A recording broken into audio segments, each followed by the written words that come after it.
Section 1 of The Art of Money Getting, or Golden Rules for Making Money, by P.T. Barnum. In the United States, where we have more land than people, it is not at all difficult for persons in good health to make money. In this comparatively new field, there are so many avenues of success open, so many vocations which are not crowded, that any person of either sex who is willing, at least for the time being, to engage in any respectable occupation that offers, may find lucrative employment. Those who really desire to attain an independence have only to set their minds upon it and adopt the proper means, as they do in regard to any other object which they wish to accomplish, and the thing is easily done. But however easy it may be found to make money, I have no doubt many of my hearers will agree it is the most difficult thing in the world to keep it. The road to wealth is, as Dr. Franklin truly says, as plain as the road to the mill. It consists simply in expending less than we earn. That seems to be a very simple problem. Mr. Micawber, one of those happy creations of the genial Dickens, puts the case in a strong light when he says that to have annual income of £20 per annum and spend £20 and sixpence is to be the most miserable of men, whereas to have an income of only £20 and spend but £19 and sixpence is to be the happiest of mortals. Many of my readers may say, "We understand this. This is economy, and we know economy is wealth. We know we can't eat our cake and keep it also." Yet I beg to say that perhaps more cases of failure arise from mistakes on this point than almost any other. The fact is, many people think they understand economy when they really do not. True economy is misapprehended, and people go through life without properly comprehending what that principle is. One says, "I have an income of so much, and here is my neighbour who has the same. Yet every year he gets something ahead and I fall short. Why is it? I know all about economy." He thinks he does, but he does not. There are men who think that economy consists in saving cheese parings and candle ends, in cutting off 2p from the laundress bill, and doing all sorts of little mean, dirty things. Economy is not meanness. The misfortune is also that this class of persons let their economy apply in only one direction. They fancy they are so wonderfully economical in saving a halfpenny when they ought to spend 2p that they think they can afford to squander in other directions. A few years ago, before kerosene oil was discovered or thought of, one might stop overnight at almost any farmer's house in the agricultural districts and get a very good supper, but after supper he might attempt to read in the sitting-room and would find it impossible with the inefficient light of one candle. The hostess, seeing his dilemma, would say, "It is rather difficult to read here evenings. The proverb says you must have a ship at sea in order to be able to burn 2 candles at once. We never have an extra candle except on extra occasions." These extra occasions occur perhaps twice a year. In this way the good woman saves $5, $6, or $10 in that time.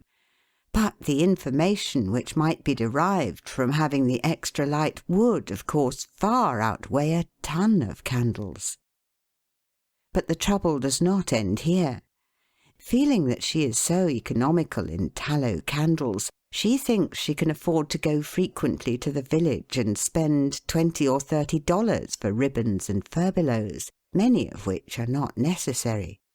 This false connote may frequently be seen in men of business, and in those instances it often runs to writing paper. You find good business men who save all the old envelopes and scraps, and would not tear a new sheet of paper if they could avoid it for the world. This is all very well. They may in this way save $5 or $10 a year, But being so economical, only in notepaper, they think they can afford to waste time, to have expensive parties, and to drive their carriages. This is an illustration of Dr. Franklin's saving at the spigot and wasting at the bunghole, penny wise and pound foolish. Punch, in speaking of this one idea class of people, says they are like the man who bought a penny herring for his family's dinner and then hired a coach and four to take it home. I never knew a man to succeed by practising this kind of economy. True economy consists in always making the income exceed the outgo. Wear the old clothes a little longer if necessary. Dispense with the new pair of gloves. Mend the old dress. Live on plainer food if need be. So that under all circumstances, unless some unforeseen accident occurs, there will be a margin in favour of the income.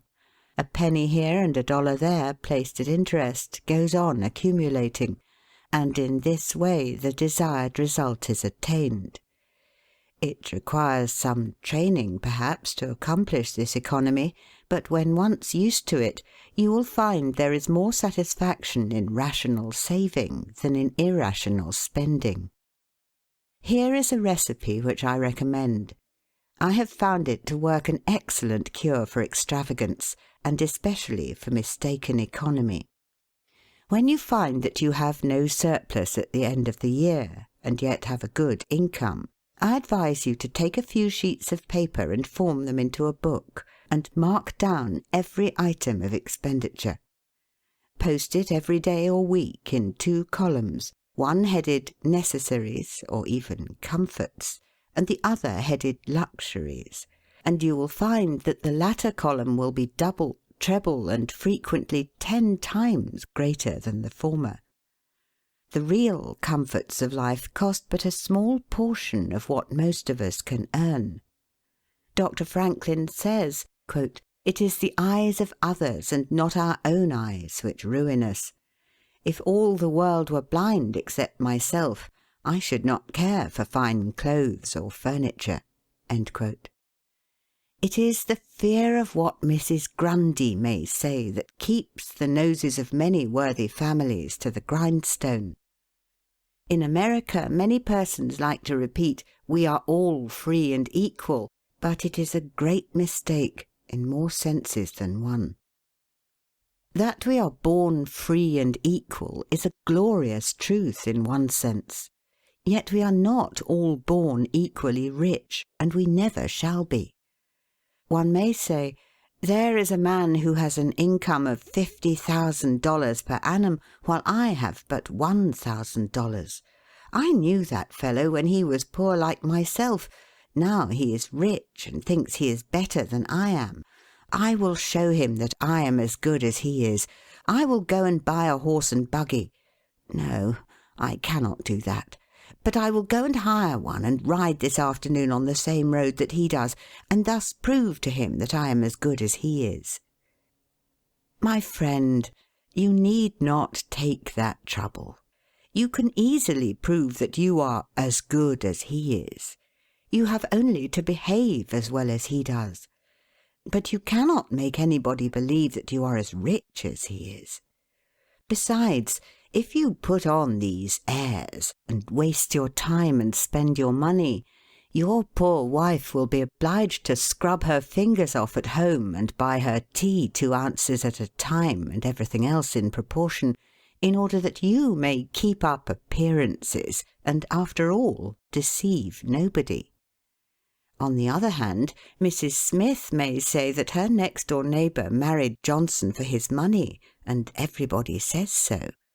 She has a nice $1,000 camel's hair shawl, and she will make Smith get her an imitation one, and she will sit in a pew right next to her neighbour in church in order to prove that she is her equal. My good woman, you will not get ahead in the world if your vanity and envy thus take the lead. In this country, where we believe the majority ought to rule, we ignore that principle in regard to fashion, and let a handful of people calling themselves the aristocracy run up a false standard of perfection, and in endeavouring to rise to that standard we constantly keep ourselves poor, all the time digging away for the sake of outside appearances.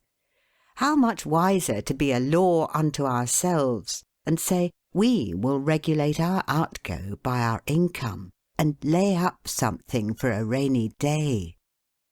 People ought to be as sensible on the subject of money getting as on any other subject. Like causes produces like effects. You cannot accumulate a fortune by taking the road that leads to poverty. It needs no prophet to tell us that those who live fully up to their means, without any thought of a reverse in this life, can never attain a pecuniary independence. Men and women accustomed to gratify every whim and caprice will find it hard at first to cut down their various unnecessary expenses, and will feel it a great self-denial to live in a smaller house than they have been accustomed to, with less expensive furniture, less company, less costly clothing, fewer servants, a less number of balls, parties, theatre-goings, carriage-ridings, pleasure excursions, cigar-smokings, liquor-drinkings, and other extravagances. But after all, if they will try the plan of laying by a nest-egg, or in other words, a small sum of money at interest or judiciously invested in land, they will be surprised at the pleasure to be derived from constantly adding to their little pile, as well as from all the economical habits which are engendered by this course. The old suit of clothes and the old bonnet and dress will answer for another season. The Croton or spring water taste better than champagne. A cold bath and a brisk walk will prove more exhilarating than a ride in the finest coach. A social chat, an evening's reading in the family circle, or an hour's play of hunt the slipper and blind man's buff will be far more pleasant than a $50 or $500 party, when the reflection on the difference in cost is indulged in by those who begin to know the pleasures of saving. Thousands of men are kept poor, and tens of thousands are made so after they have acquired quite sufficient to support them well through life, in consequence of laying their plans of living on too broad a platform. Some families expend $20,000 per annum, and some much more, and would scarcely know how to live on less, while others secure more solid enjoyment frequently on a 20th part of that amount. Prosperity is a more severe ordeal than adversity, especially sudden prosperity. Easy come, easy go is an old and true proverb. A spirit of pride and vanity, when permitted to have full sway, is the undying cankerworm which gnaws the very vitals of a man's worldly possessions, let them be small or great, hundreds or millions. Many persons, as they begin to prosper, immediately expand their ideas and commence expending for luxuries, until in a short time their expenses swallow up their income, and they become ruined in their ridiculous attempts to keep up appearances and make a sensation.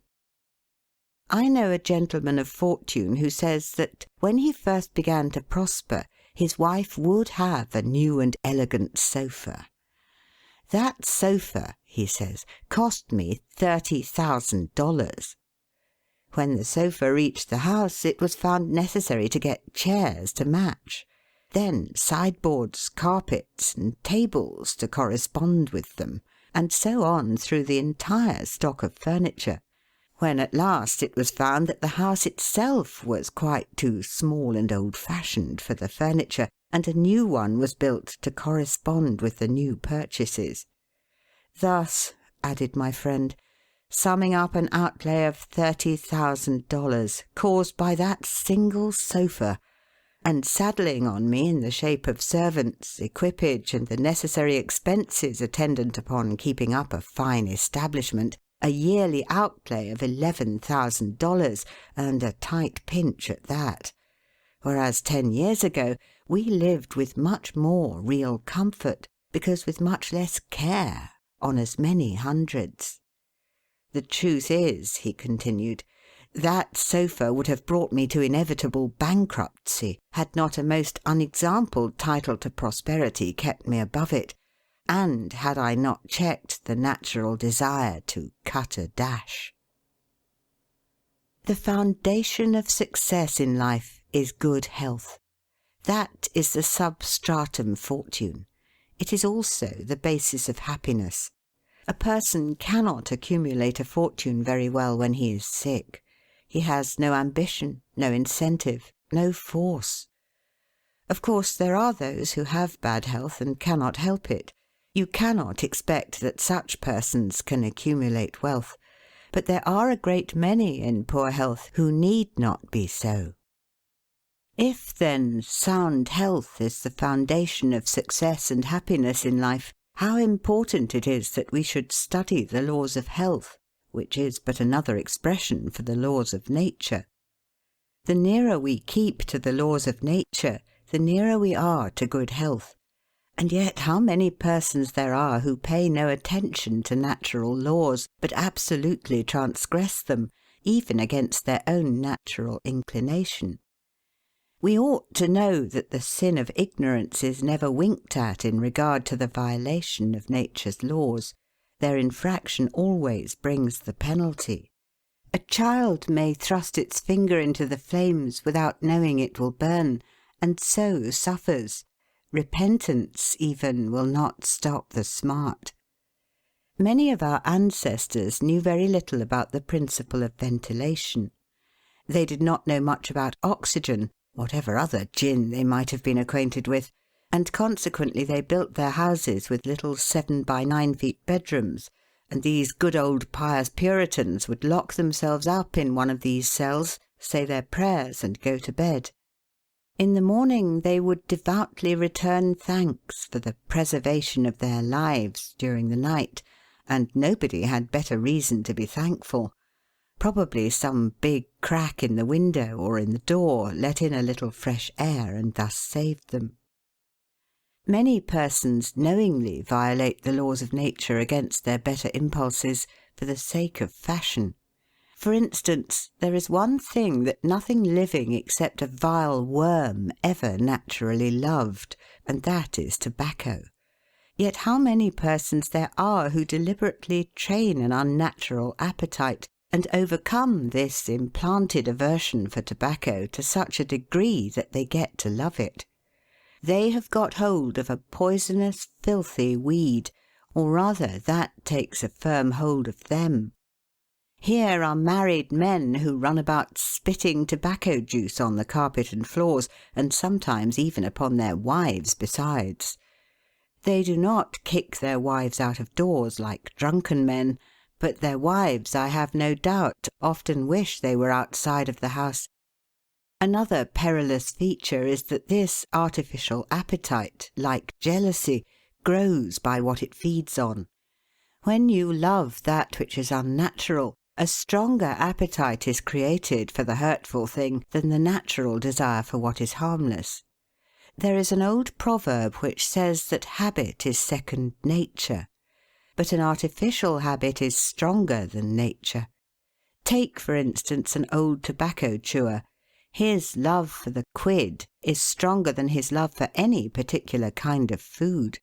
He can give up roast beef easier than give up the weed. Young lads regret that they are not men. They would like to go to bed boys and wake up men. And to accomplish this they copy the bad habits of their seniors. Little Tommy and Johnny see their fathers or uncles smoke a pipe, and they say, "If I could only do that, I would be a man too. Uncle John has gone out and left his pipe of tobacco. Let us try it." They take a match and light it, and then puff away. "We will learn to smoke. Do you like it, Johnny?" That lad dolefully replies, "Not very much. It tastes bitter." By and by he grows pale, but he persists, and he soon offers up a sacrifice on the altar of fashion.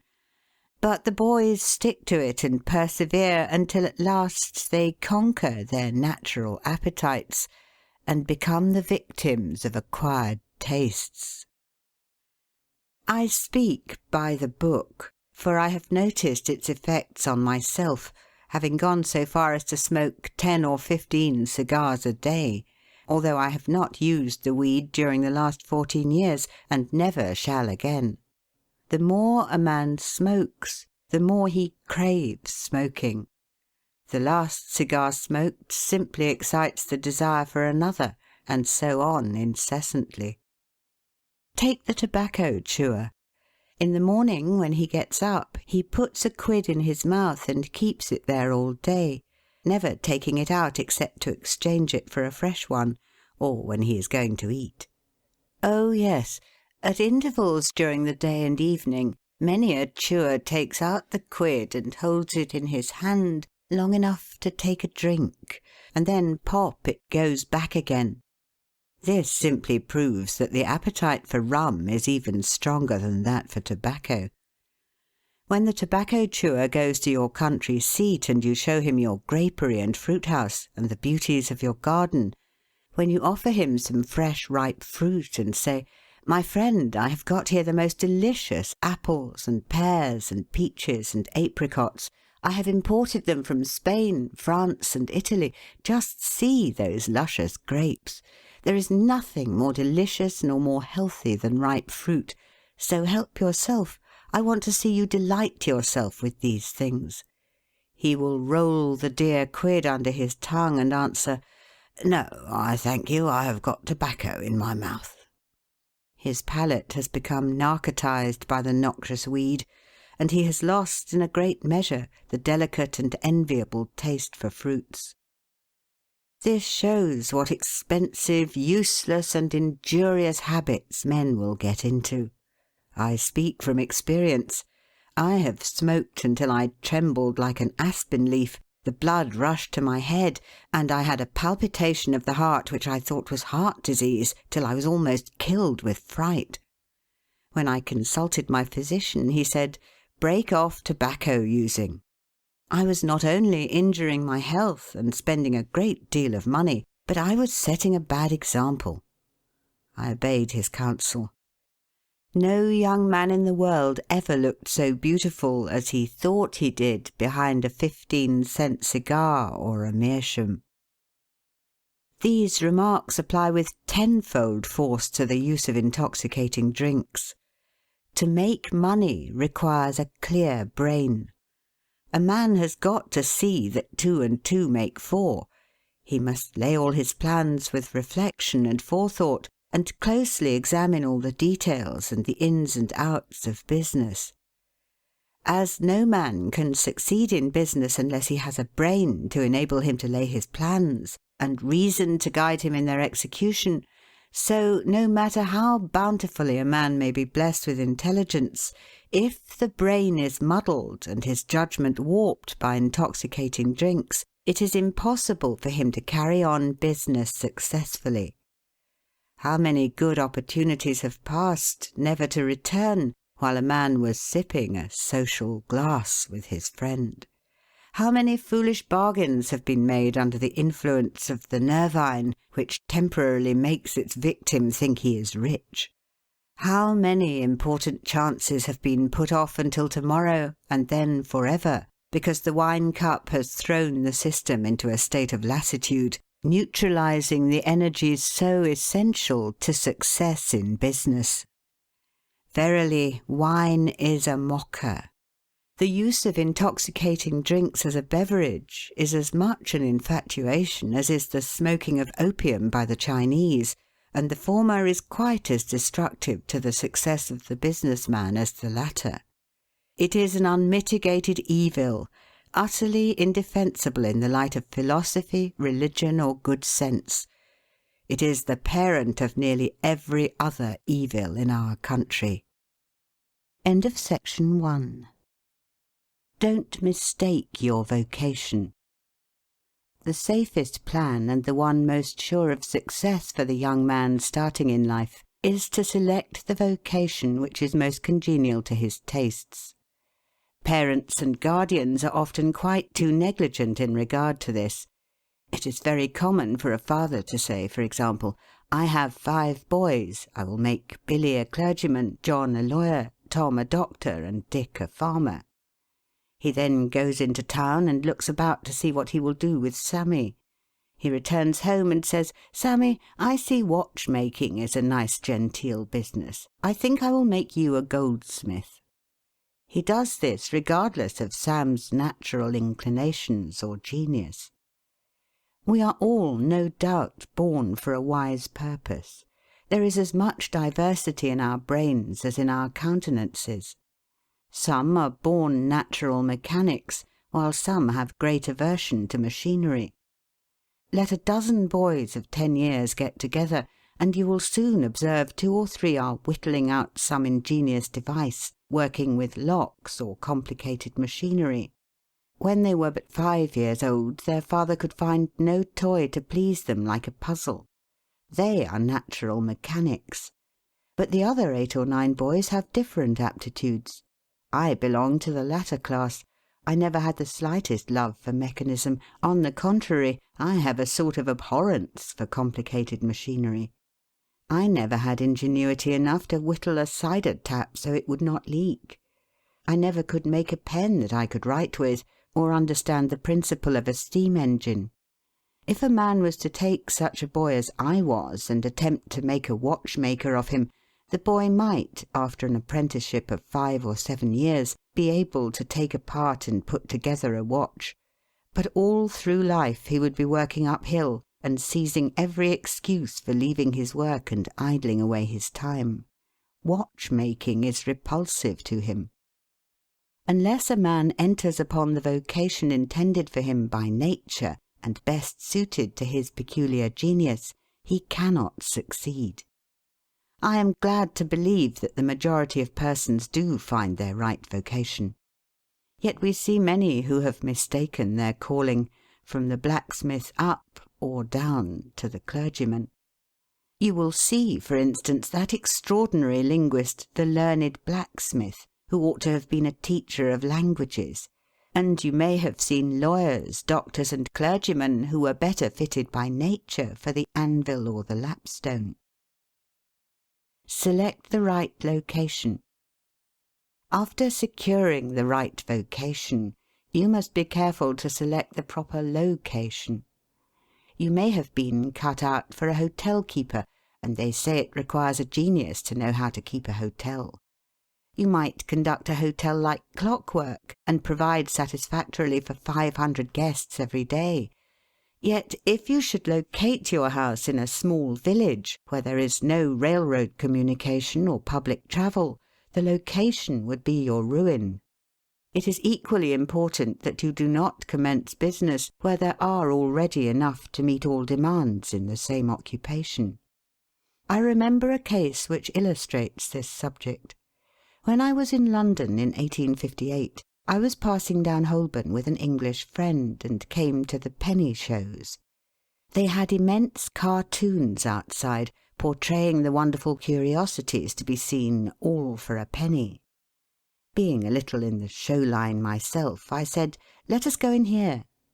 We soon found ourselves in the presence of the illustrious showman, and he proved to be the sharpest man in that line I had ever met.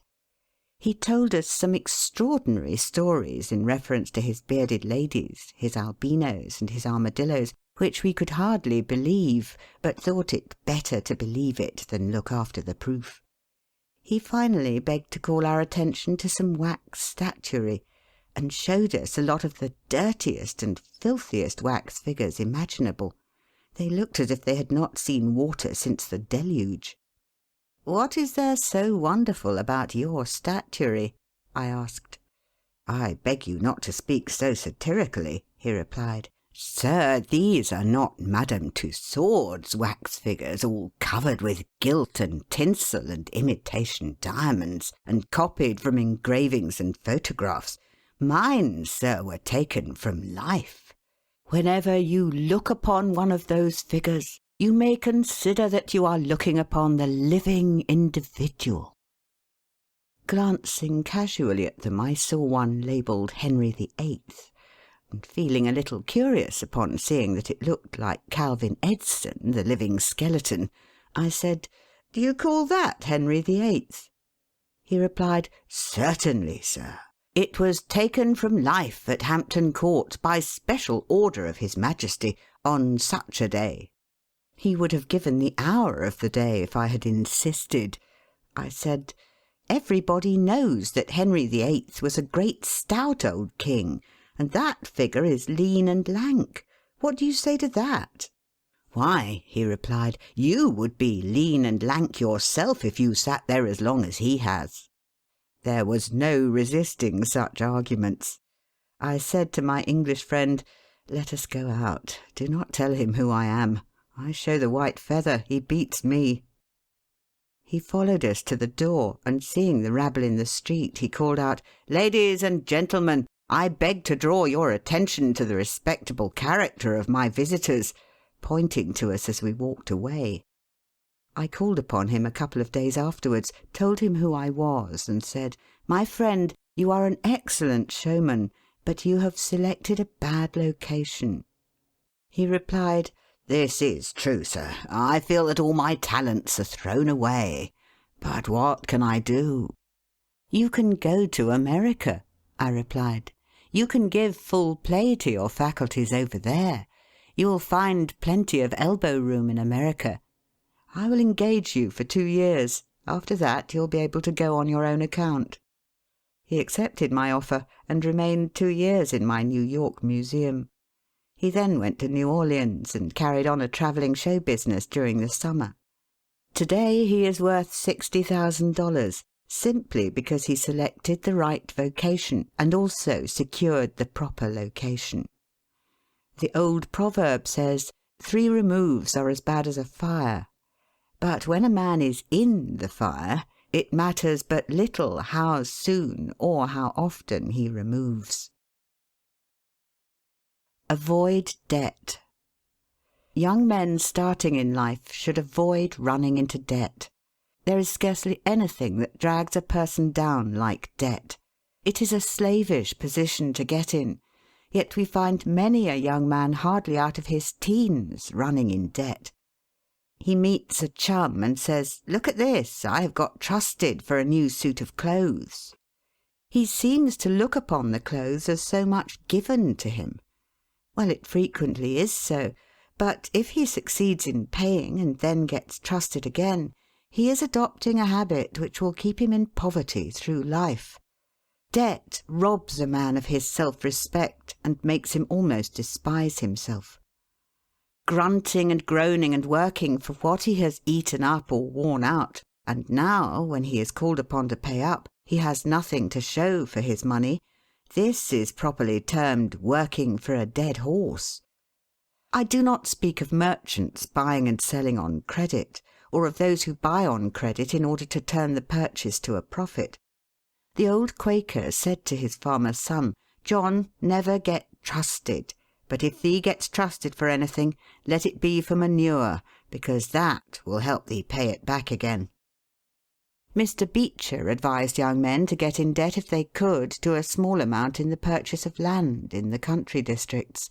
If a young man, he says, will only get in debt for some land and then get married, these 2 things will keep him straight, or nothing will. This may be safe to a limited extent, but getting in debt for what you eat and drink and wear is to be avoided. Some families have a foolish habit of getting credit at the stores, and thus frequently purchase many things which might have been dispensed with. It is all very well to say, "I have got trusted for 60 days, and if I don't have the money, the creditor will think nothing about it."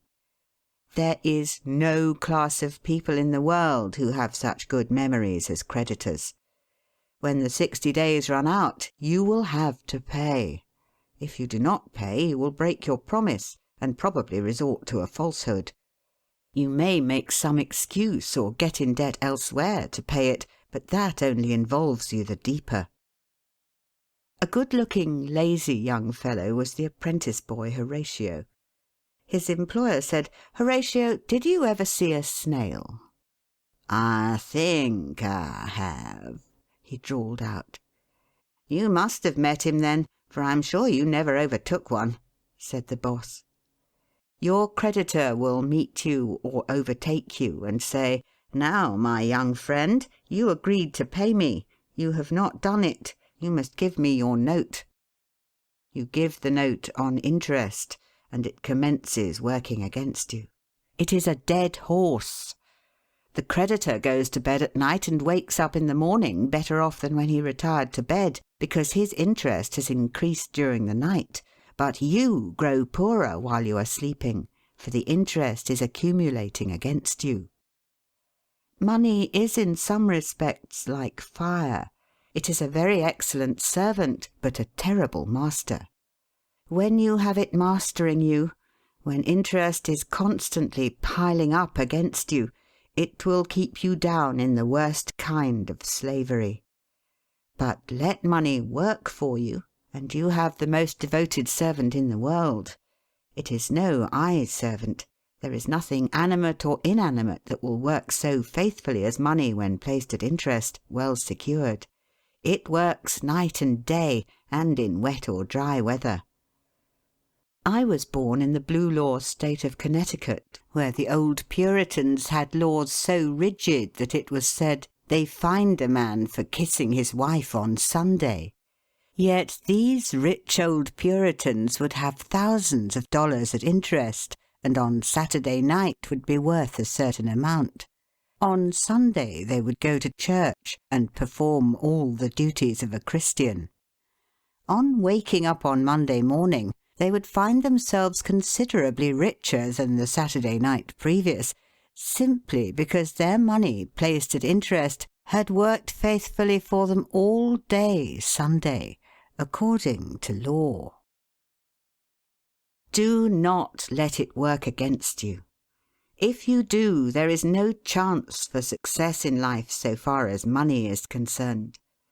John Randolph, the eccentric Virginian, once exclaimed in Congress, "Mr. Speaker, I have discovered the philosopher's stone. Pay as you go." This is indeed nearer to the philosopher's stone than any alchemist has ever yet arrived. Persevere. When a man is in the right path, he must persevere. I speak of this because there are some persons who are born tired, naturally lazy and possessing no self-reliance and no perseverance. But they can cultivate these qualities, as Davy Crockett said, "This thing remember when I am dead, be sure you are right, then go ahead." It is this go-aheaditiveness, this determination not to let the horrors or the blues take possession of you so as to make you relax your energies in the struggle for independence, which you must cultivate. How many have almost reached the goal of their ambition, but, losing faith in themselves, have relaxed their energies, and the golden prize has been lost for ever. It is, no doubt, often true, as Shakespeare says, "There is a tide in the affairs of men, which, taken at the flood, leads on to fortune." If you hesitate, some bolder hand will stretch out before you and get the prize. Remember the proverb of Solomon, "He becometh poor that dealeth with a slack hand, but the hand of the diligent maketh rich." Perseverance is sometimes but another word for self-reliance. Many persons naturally look on the dark side of life and borrow trouble. They are born so. Then they ask for advice, and they will be governed by one wind and blown by another, and cannot rely upon themselves. Until you can get so that you can rely upon yourself, you need not expect to succeed. I have known men personally who have met with pecuniary reverses and absolutely committed suicide because they thought they could never overcome their misfortune. But I have known others who have met more serious financial difficulties and have bridged them over by simple perseverance aided by a firm belief that they were doing justly and that Providence would overcome evil with good. You will see this illustrated in any sphere of life. Take two generals, both understand military tactics, both educated at West Point, if you please, both equally gifted. Yet one having this principle of perseverance and the other lacking it, the former will succeed in his profession while the latter will fail. One may hear the cry, "The enemy are coming, and they have got cannon." "Got cannon?" says the hesitating general. "Yes." "Then halt every man." He wants time to reflect. His hesitation is his ruin. The enemy passes unmolested or overwhelms him, while on the other hand the general of pluck, perseverance, and self-reliance goes into battle with a will, and amid the clash of arms, the booming of cannon, the shrieks of the wounded, and the moans of the dying, you will see this man persevering, going on, cutting and slashing his way through with unwavering determination, inspiring his soldiers to deeds of fortitude, valour, and triumph. Whatever you do, do it with all your might. Work at it, if necessary, early and late, in season and out of season, not leaving a stone unturned, and never deferring for a single hour that which can be done just as well now.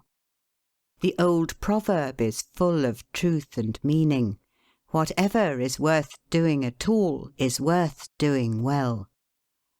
Many a man acquires a fortune by doing his business thoroughly, while his neighbour remains poor for life because he only half does it. Ambition, energy, industry, perseverance are indispensable requisites for success in business. Fortune always favours the brave and never helps a man who does not help himself. It won't do to spend your time like Mr. Micawber in waiting for something to turn up. To such men one of two things usually turns up: the poorhouse or the jail. For idleness breeds bad habits and clothes a man in rags. The poor spendthrift vagabond said to a rich man, "I have discovered there is money enough in the world for all of us, if it was equally divided. This must be done, and we shall all be happy together." "But," was the response, "if everybody was like you, it would be spent in 2 months, and what would you do then?" "Oh, divide again. Keep dividing, of course."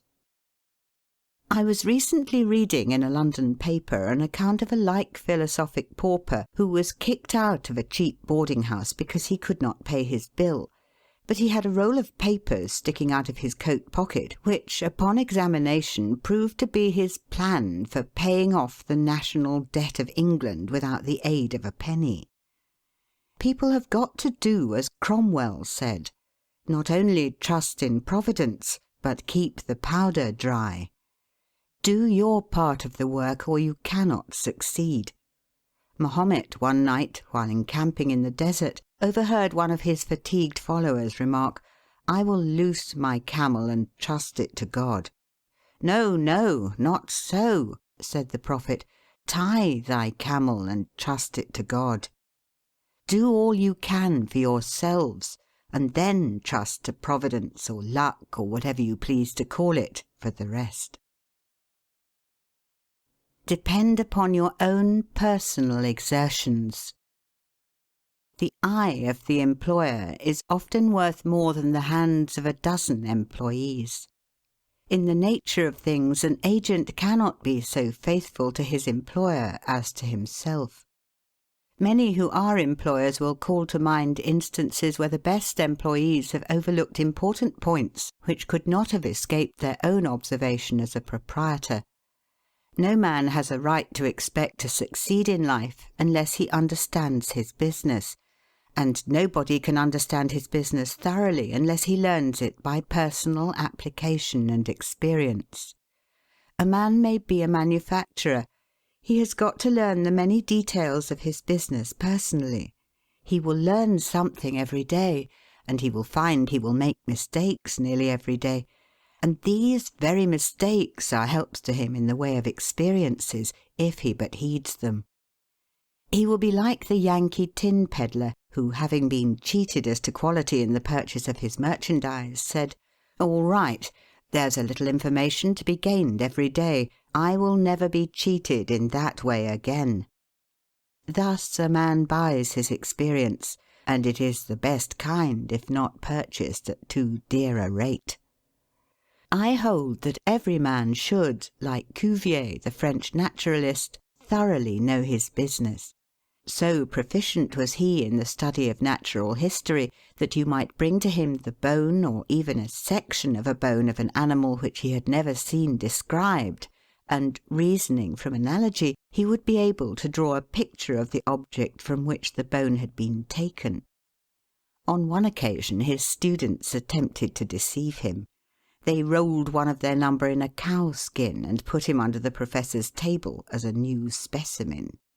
When the philosopher came into the room, some of the students asked him what animal it was.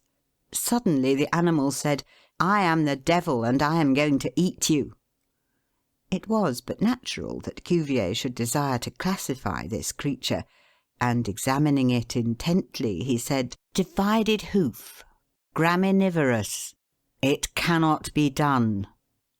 He knew that an animal with a split hoof must live upon grass and grain or other kind of vegetation, and would not be inclined to eat flesh, dead or alive, so he considered himself perfectly safe. The possession of a perfect knowledge of your business is an absolute necessity in order to ensure success. Among the maxims of the elder Rothschild was one, an apparent paradox: be cautious and bold. This seems to be a contradiction in terms, but it is not, and there is great wisdom in the maxim. It is, in fact, a condensed statement of what I have already said. It is to say, you must exercise your caution in laying your plans, but be bold in carrying them out. A man who is all caution will never dare to take hold and be successful, and a man who is all boldness is merely reckless and must eventually fail.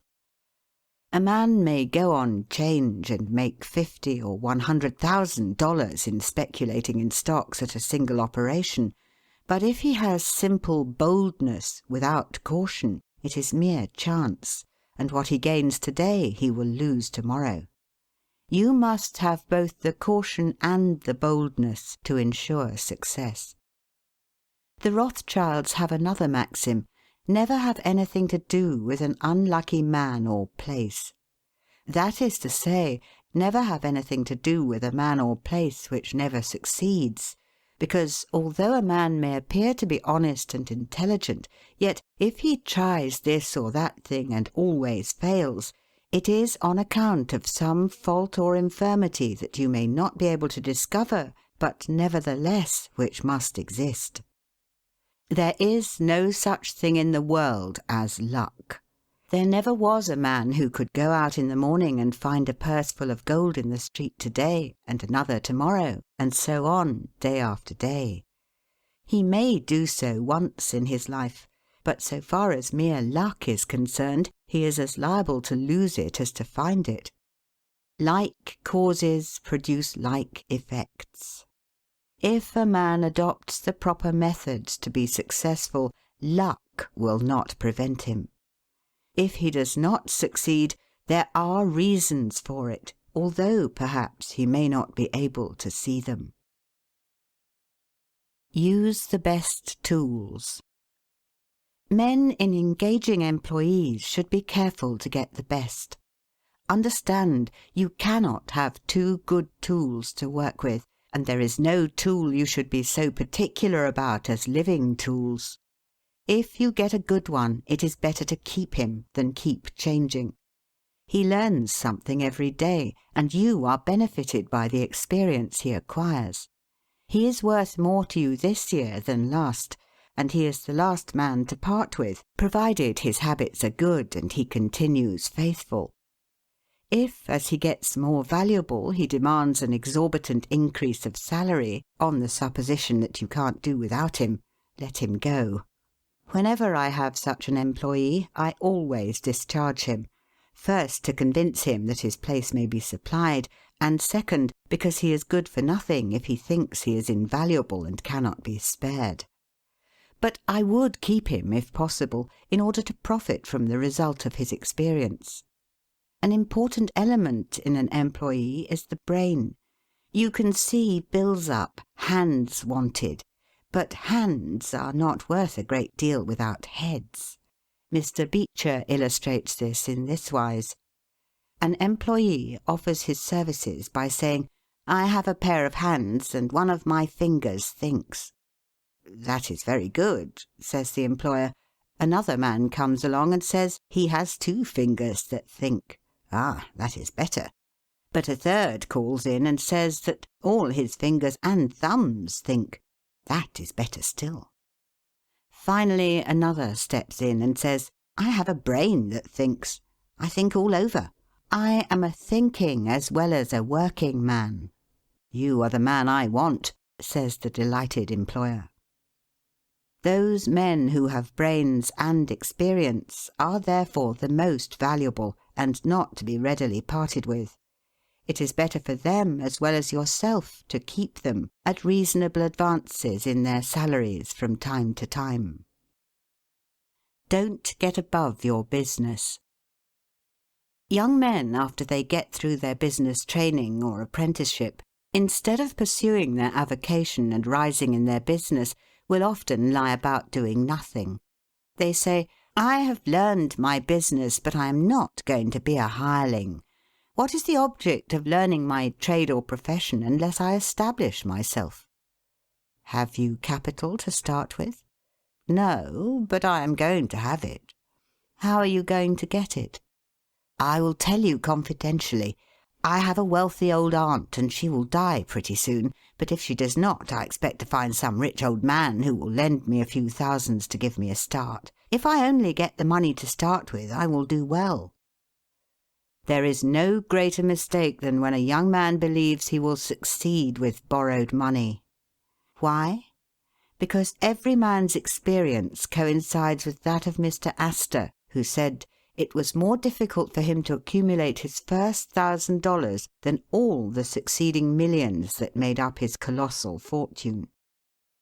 Money is good for nothing unless you know the value of it by experience. Give a boy $20,000 and put him in business, and the chances are that he will lose every dollar of it before he is a year older. Like buying a ticket in the lottery and drawing a prize, it is easy come, easy go. He does not know the value of it. Nothing is worth anything unless it costs effort. Without self-denial and economy, patience and perseverance, and commencing with capital which you have not earned, you are not sure to succeed in accumulating. Young men, instead of waiting for dead men's shoes, should be up and doing, for there is no class of persons who are so unaccommodating in regard to dying as these rich old people, and it is fortunate for the expectant heirs that it is so. 9 out of 10 of the rich men of our country today started out in life as poor boys, with determined wills, industry, perseverance, economy, and good habits. They went on gradually, made their own money, and saved it, and this is the best way to acquire a fortune. Stephen Girard started life as a poor cabin boy and died worth $9 million. A.T. Stewart was a poor Irish boy. Now he pays taxes on $1.5 million of income per year. John Jacob Astor was a poor farmer boy and died worth 20 millions. Cornelius Vanderbilt began life rowing a boat from Staten Island to New York. Now he presents our government with a steamship worth $1 million, and he is worth 50 millions. There is no royal road to learning, says the proverb, and I may say it is equally true, there is no royal road to wealth. But I think there is a royal road to both. The road to learning is a royal one. The road that enables the student to expand his intellect and add every day to his stock of knowledge, until, in the pleasant process of intellectual growth, he is able to solve the most profound problems, to count the stars, to analyse every atom of the globe, and to measure the firmament. This is a regal highway, and it is the only road worth travelling. So in regard to wealth.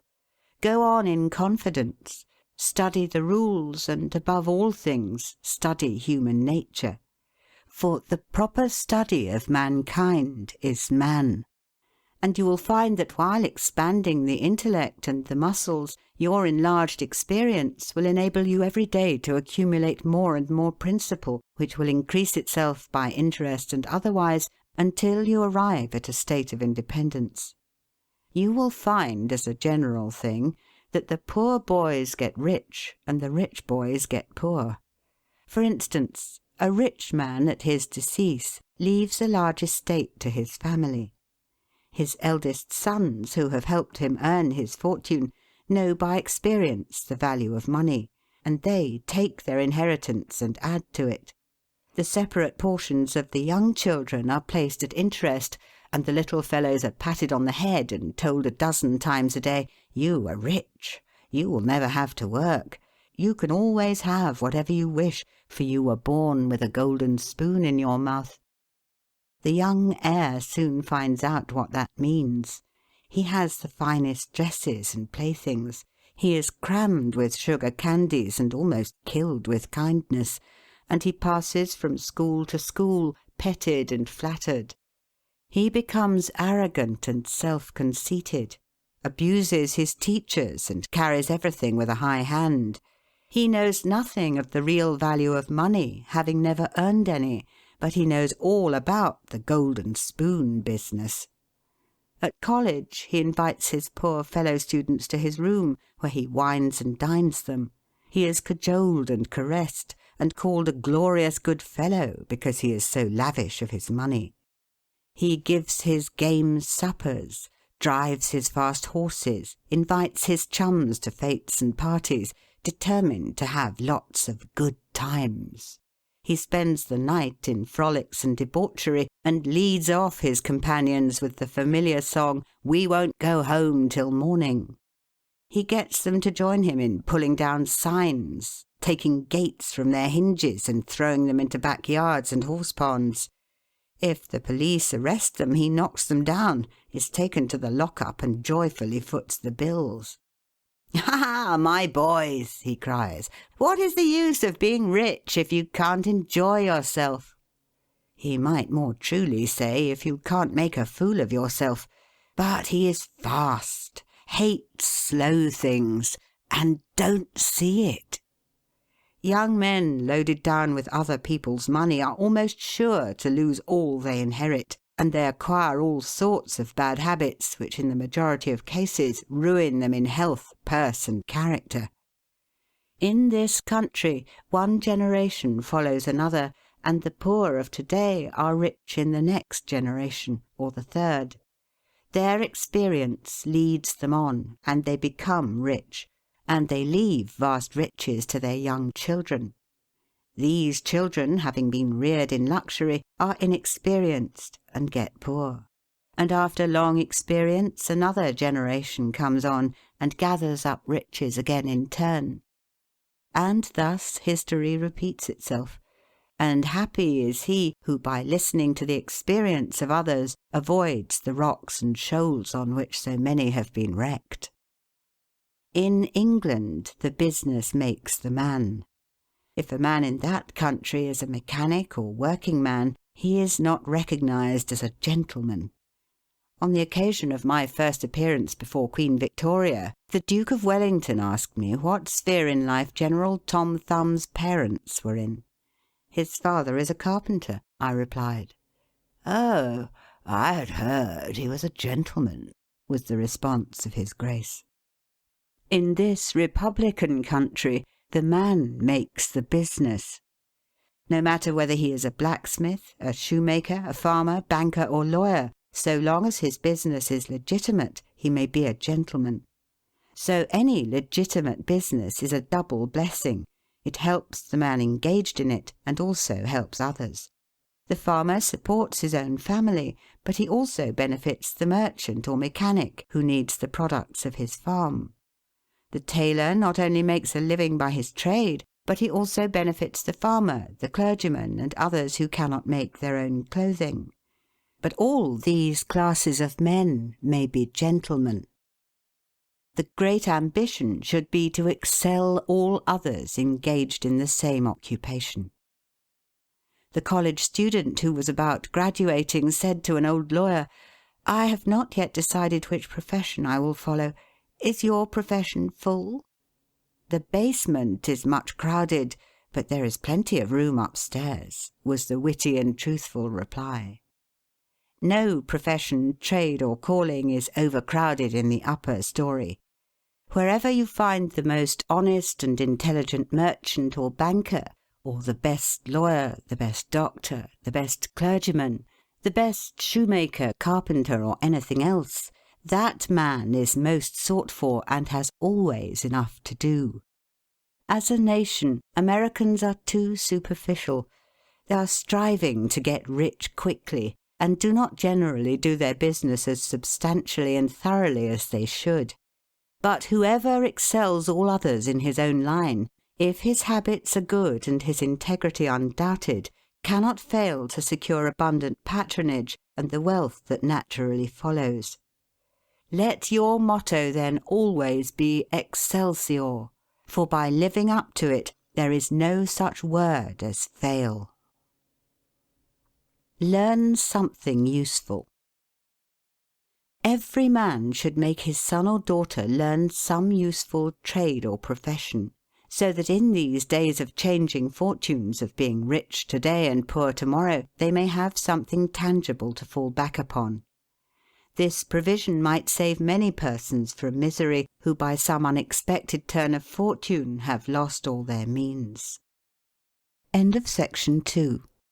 Let hope predominate, but be not too visionary. Many persons are always kept poor because they are too visionary. Every project looks to them like certain success, and therefore they keep changing from one business to another, always in hot water, always under the harrow. The plan of counting the chickens before they are hatched is an error of ancient date, but it does not seem to improve by age. Do not scatter your powers. Engage in one kind of business only, and stick to it faithfully until you succeed, or until your experience shows that you should abandon it. A constant hammering on one nail will generally drive it home at last, so that it can be clinched.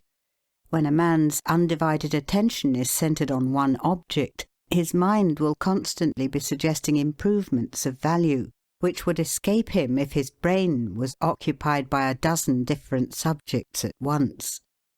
Many a fortune has slipped through a man's fingers because he was engaged in too many occupations at a time. There is good sense in the old caution against having too many irons in the fire at once. Be systematic. Men should be systematic in their business. A person who does business by rule, having a time and place for everything, doing his work promptly, will accomplish twice as much and with half the trouble of him who does it carelessly and slipshod. By introducing system into all your transactions, doing one thing at a time, always meeting appointments with punctuality, you find leisure for pastime and recreation.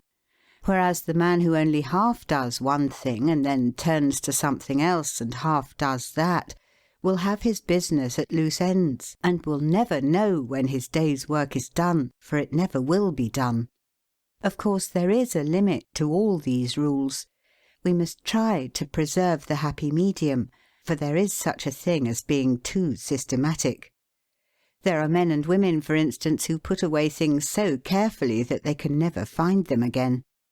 It is too much like the red tape formality at Washington and Mr. Dickens' circumlocution office, all theory and no result. When the Astor House was first started in New York City, it was undoubtedly the best hotel in the country. The proprietors had learned a good deal in Europe regarding hotels, and the landlords were proud of the rigid system which pervaded every department of their great establishment. When 12 o'clock at night had arrived and there were a number of guests around, one of the proprietors would say, "Touch that bell, John," and in 2 minutes 60 servants, with a water bucket in each hand, would present themselves in the hall. "This," said the landlord, addressing his guests, "is our fire bell. It will show you we are quite safe here. We do everything systematically." This was before the Croton water was introduced into the city. But they sometimes carried their system too far. On one occasion, when the hotel was thronged with guests, one of the waiters was suddenly indisposed, and although there were 50 waiters in the hotel, the landlord thought he must have his full complement or his system would be interfered with. Just before dinner time he rushed downstairs and said, "There must be another waiter. I am 1 waiter short. What can I do?" He happened to see Boots, the Irishman. "Pat," said he, "wash your hands and face. Take that white apron and come into the dining-room in 5 minutes." Presently Pat appeared as required, and the proprietor said, "Now, Pat, you must stand behind these 2 chairs and wait on the gentleman who will occupy them. Did you ever act as a waiter?" "I know all about it, sure, but I never did it." Like the Irish pilot, on one occasion when the captain, thinking he was considerably out of his course, asked, "Are you certain you understand what you are doing?" Pat replied, "Sure, and I knows every rock in the channel." That moment, bang thumped the vessel against a rock. "Ah, bejabers, and that is one of 'em," continued the pilot. But to return to the dining-room. "Pat," said the landlord, "here we do everything systematically. You must first give the gentlemen each a plate of soup, and when they finish that, ask them what they will have next." Pat replied, "Ah, and I understand perfectly the virtues of system." Very soon in came the guests. The plates of soup were placed before them. One of Pat's 2 gentlemen ate his soup. The other did not care for it. He said, "Waiter, take this plate away and bring me some fish." Pat looked at the untasted plate of soup, and remembering the injunctions of the landlord in regard to system, replied, "Not till ye have ate your soup." Of course that was carrying system entirely too far. Read the newspapers. Always take a trustworthy newspaper, and thus keep thoroughly posted in regard to the transactions of the world. He who is without a newspaper is cut off from his species. In these days of telegraphs and steam, many important inventions and improvements in every branch of trade are being made, and he who don't consult the newspapers will soon find himself and his business left out in the cold. Beware of outside operations. We sometimes see men who have obtained fortunes suddenly become poor. In many cases this arises from intemperance, and often from gaming and other bad habits. Frequently it occurs because a man has been engaged in outside operations of some sort. When he gets rich in his legitimate business, he is told of a grand speculation where he can make a score of thousands. He is constantly flattered by his friends, who tell him that he is born lucky, that everything he touches turns into gold. Now, if he forgets that his economical habits, his rectitude of conduct, and a personal attention to a business which he understood caused his success in life, he will listen to the siren voices.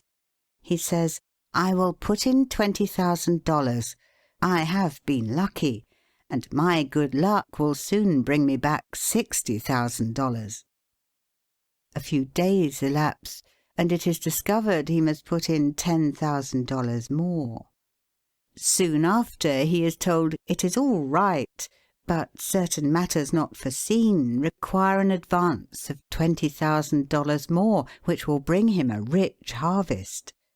But before the time comes around to realize, the bubble bursts, he loses all he is possessed of, and then he learns what he ought to have known at the first, that however successful a man may be in his own business, if he turns from that and engages in a business which he don't understand, he is like Samson when shorn of his locks. His strength has departed, and he becomes like other men. If a man has plenty of money, he ought to invest something in everything that appears to promise success and that will probably benefit mankind. But let the sums thus invested be moderate in amount, and never let a man foolishly jeopardize a fortune that he has earned in a legitimate way by investing it in things in which he has had no experience. Don't endorse without security.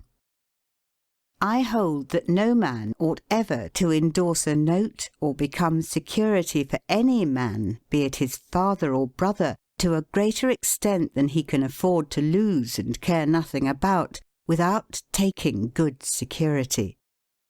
Here is a man that is worth $20,000. He is doing a thriving manufacturing or mercantile trade. You are retired and living on your money. He comes to you and says, "You are aware that I am worth $20,000 and don't owe a dollar. If I had $5,000 in cash, I could purchase a particular lot of goods and double my money in a couple of months. Will you endorse my note for that amount?" You reflect that he is worth $20,000, and you incur no risk by endorsing his note. You like to accommodate him, and you lend your name without taking the precaution of getting security. Shortly after, he shows you the note with your endorsement cancelled, and tells you, probably truly, that he made the profit that he expected by the operation. You reflect that you have done a good action, and the thought makes you feel happy. By and by the same thing occurs again, and you do it again. You have already fixed the impression in your mind that it is perfectly safe to endorse his notes without security. But the trouble is, this man is getting money too easily. He has only to take your note to the bank, get it discounted, and take the cash. He gets money for the time being without effort, without inconvenience to himself. Now mark the result. He sees a chance for speculation outside of his business. A temporary investment of only $10,000 is required. It is sure to come back before a note at the bank would be due. He places a note for that amount before you. You sign it almost mechanically. Being firmly convinced that your friend is responsible and trustworthy, you endorse his notes as a matter of course.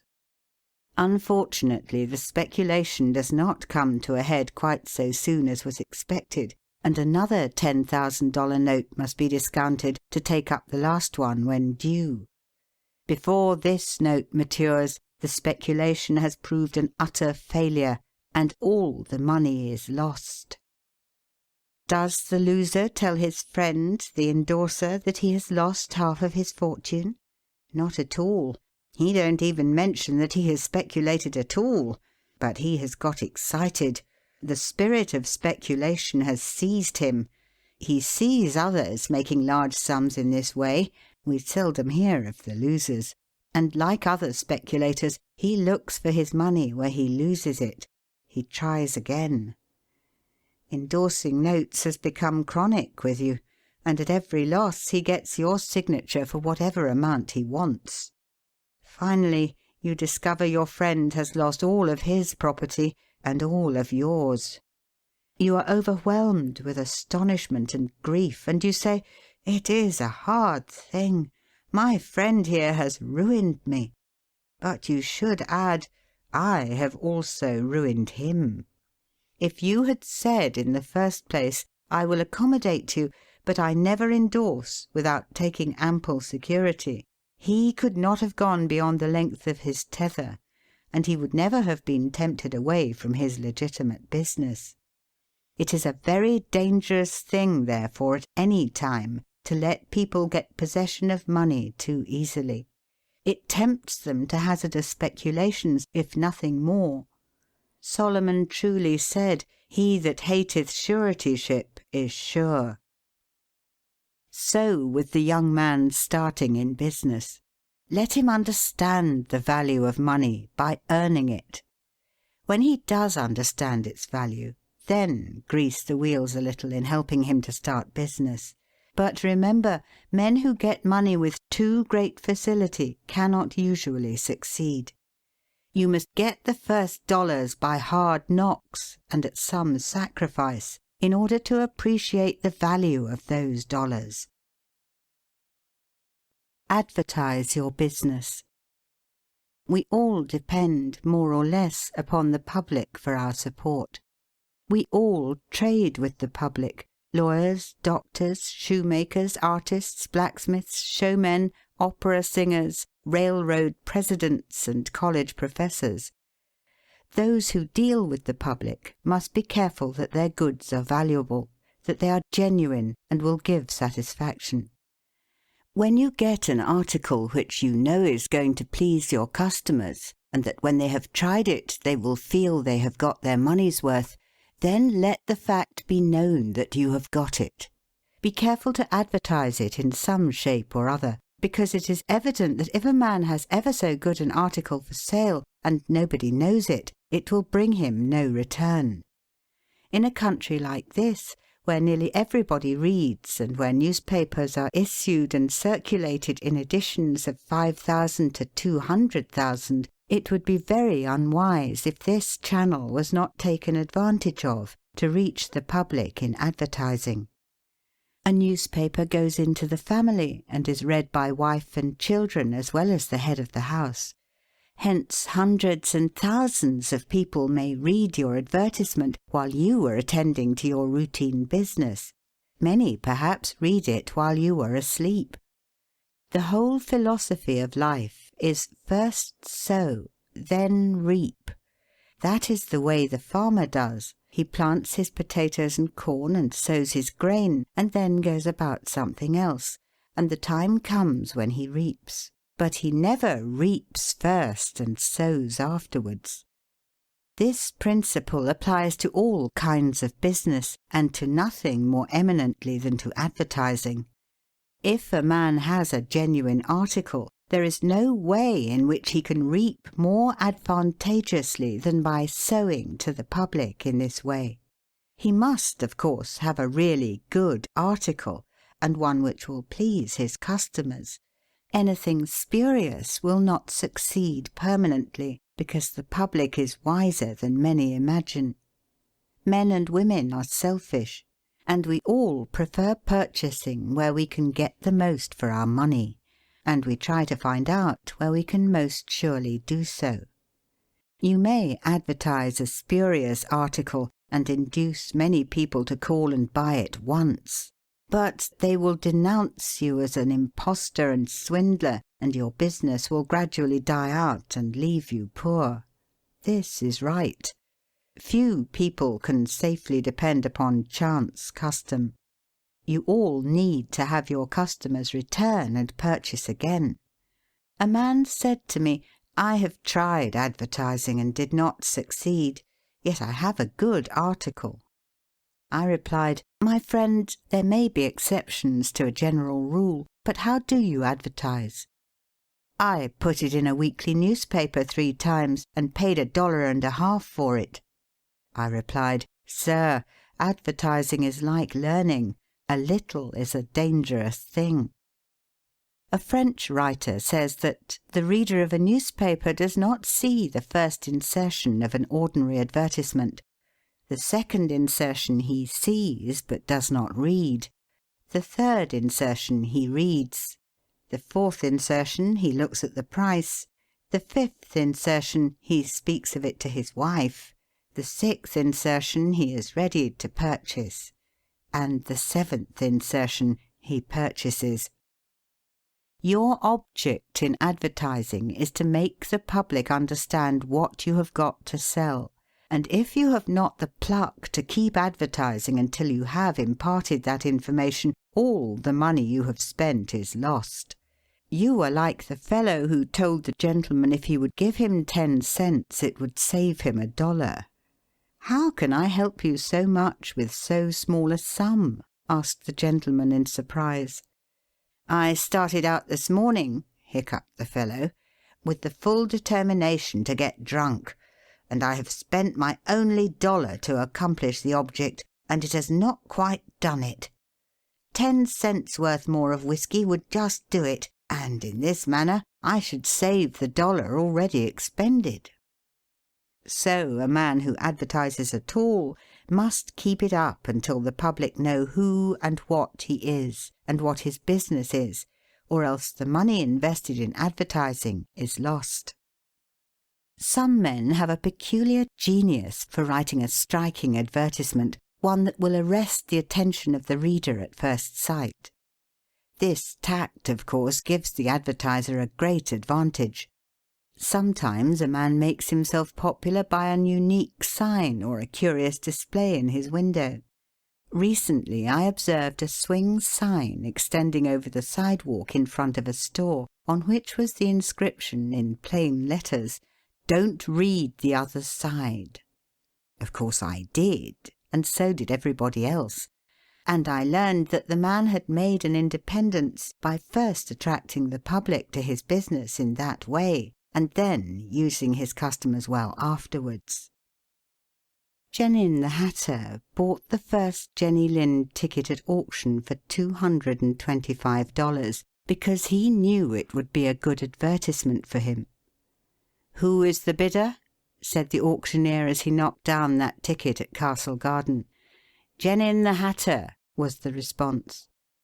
Here were thousands of people from the Fifth Avenue and from distant cities in the highest stations in life. "Who is Genin the Hatter?" they exclaimed. They had never heard of him before. The next morning the newspapers and telegraph had circulated the facts from Maine to Texas, and from 5 to 10 millions of people had read that the tickets sold at auction for Jenny Lind's first concert amounted to about $20,000, and that a single ticket was sold at $225 to Genin the Hatter. Men throughout the country involuntarily took off their hats to see if they had a Genin hat on their heads. At a town in Iowa it was found that in the crowd around the post office there was one man who had a Genin hat, and he showed it in triumph, although it was worn out and not worth 2 cents. "Why," one man exclaimed, "you have a real Genin hat. What a lucky fellow you are." Another man said, "Hang on to that hat. It will be a valuable heirloom in your family." Still another man in the crowd, who seemed to envy the possessor of this good fortune, said, "Come, give us all a chance. Put it up at auction." He did so, and it was sold as a keepsake for $9.50. What was the consequence to Mr. Genin? He sold 10,000 extra hats per annum the first 6 years. 9/10 of the purchasers bought of him probably out of curiosity, and many of them, finding that he gave them an equivalent for their money, became his regular customers. This novel advertisement first struck their attention, and then, as he made a good article, they came again. Now, I don't say that everybody should advertise as Mr. Genin did, but I say if a man has got goods for sale and he don't advertise them in some way, the chances are that some day the sheriff will do it for him. Nor do I say that everybody must advertise in a newspaper, or indeed use printer's ink at all. On the contrary, although that article is indispensable in the majority of cases, yet doctors and clergymen, and sometimes lawyers and some others, can more effectually reach the public in some other manner.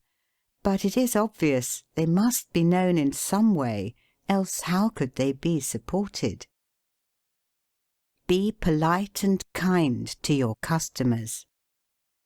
Politeness and civility are the best capital ever invested in business. Large stores, gilt signs, flaming advertisements will all prove unavailing if you or your employees treat your patrons abruptly.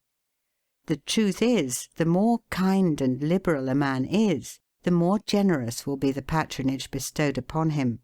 Like begets like. The man who gives the greatest amount of goods of a corresponding quality for the least sum, still reserving to himself a profit, will generally succeed best in the long run. This brings us to the golden rule. As ye would that men should do to you, do ye also to them. And they will do better by you than if you always treated them as if you wanted to get the most you could out of them for the least return. Men who drive sharp bargains with their customers, acting as if they never expected to see them again, will not be mistaken. They never will see them again as customers. People don't like to pay and get kicked also.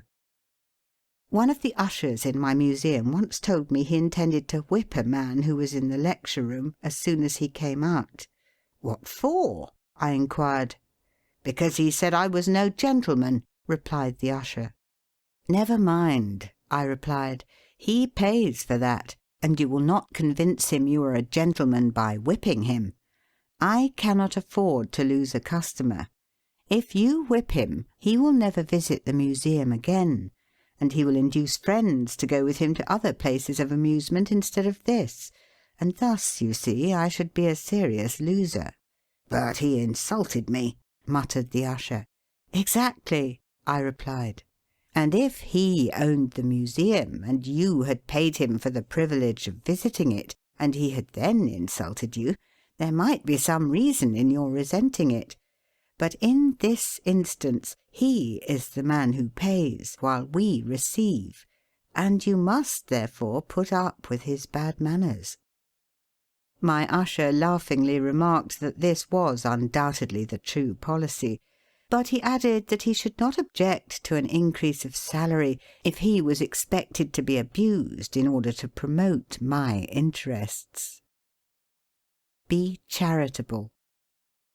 Of course, men should be charitable, because it is a duty and a pleasure. But even as a matter of policy, if you possess no higher incentive, you will find that the liberal man will command patronage, while the sordid, uncharitable miser will be avoided. Solomon says, "There is that scattereth and yet increaseth, and there is that withholdeth more than meet, but it tendeth to poverty." Of course, the only true charity is that which is from the heart. The best kind of charity is to help those who are willing to help themselves. Promiscuous almsgiving, without inquiring into the worthiness of the applicant, is bad in every sense. But to search out and quietly assist those who are struggling for themselves is the kind that scattereth and yet increaseth. But don't fall into the idea that some persons practice of giving a prayer instead of a potato and a benediction instead of bread to the hungry. It is easier to make Christians with full stomachs than empty. Don't blab. Some men have a foolish habit of telling their business secrets. If they make money, they like to tell their neighbours how it was done. Nothing is gained by this, and ofttimes much is lost. Say nothing about your profits, your hopes, your expectations, your intentions. And this should apply to letters as well as to conversation. Goethe makes Mephistopheles say, "Never write a letter nor destroy one." Business men must write letters, but they should be careful what they put in them. If you are losing money, be specially cautious and not tell of it, or you will lose your reputation. Preserve your integrity. It is more precious than diamonds or rubies. The old miser said to his sons, "Get money. Get it honestly if you can, but get money." This advice was not only atrociously wicked, but it was the very essence of stupidity. It was as much as to say, if you find it difficult to obtain money honestly, you can easily get it dishonestly. Get it in that way. Poor fool! Not to know that the most difficult thing in life is to make money dishonestly. Not to know that our prisons are full of men who attempted to follow this advice. Not to understand that no man can be dishonest without soon being found out, and that when his lack of principle is discovered, nearly every avenue to success is closed against him forever. The public very properly shun all whose integrity is doubted. No matter how polite and pleasant and accommodating a man may be, none of us dare to deal with him if we suspect false weights and measures. Strict honesty not only lies at the foundation of all success in life financially, but in every other respect. Uncompromising integrity of character is invaluable. It secures to its possessor a peace and joy which cannot be attained without it, which no amount of money or houses and lands can purchase. A man who is known to be strictly honest may be ever so poor, but he has the purses of all the community at his disposal, for all know that if he promises to return what he borrows, he will never disappoint them. As a mere matter of selfishness, therefore, if a man had no higher motive for being honest, all will find that the maxim of Dr. Franklin can never fail to be true, that honesty is the best policy. To get rich is not always equivalent to being successful. There are many rich poor men, while there are many others, honest and devout men and women, who have never possessed so much money as some rich persons squander in a week, but who are nevertheless really richer and happier than any man can ever be while he is a transgressor of the higher laws of his being. The inordinate love of money, no doubt, may be and is the root of all evil, but money itself, when properly used, is not only a handy thing to have in the house, but affords the gratification of blessing our race by enabling its possessor to enlarge the scope of human happiness and human influence. The desire for wealth is nearly universal, and none can say it is not laudable, provided the possessor of it accepts its responsibilities and uses it as a friend to humanity. The history of money-getting, which is commerce, is a history of civilization, and wherever trade has flourished most, there too have art and science produced the noblest fruits. In fact, as a general thing, money-getters are the benefactors of our race. To them, in a great measure, are we indebted for our institutions of learning and of art, our academies, colleges, and churches. It is no argument against the desire for, or the possession of wealth, to say that there are sometimes misers who hoard money only for the sake of hoarding, and who have no higher aspiration than to grasp everything which comes within their reach. As we have sometimes hypocrites in religion and demagogues in politics, so there are occasionally misers among money-getters. These, however, are only exceptions to the general rule. But when, in this country, we find such a nuisance and stumbling block as a miser, we remember with gratitude that in America we have no laws of primogeniture, and that in the due course of nature the time will come when the hoarded dust will be scattered for the benefit of mankind. To all men and women, therefore, do I conscientiously say, make money honestly and not otherwise, for Shakespeare has truly said, "He that wants money, means, and content is without 3 good friends." End of The Art of Money Getting, or Golden Rules for Making Money, by P. T. Barnum. Read by Ruth Golding.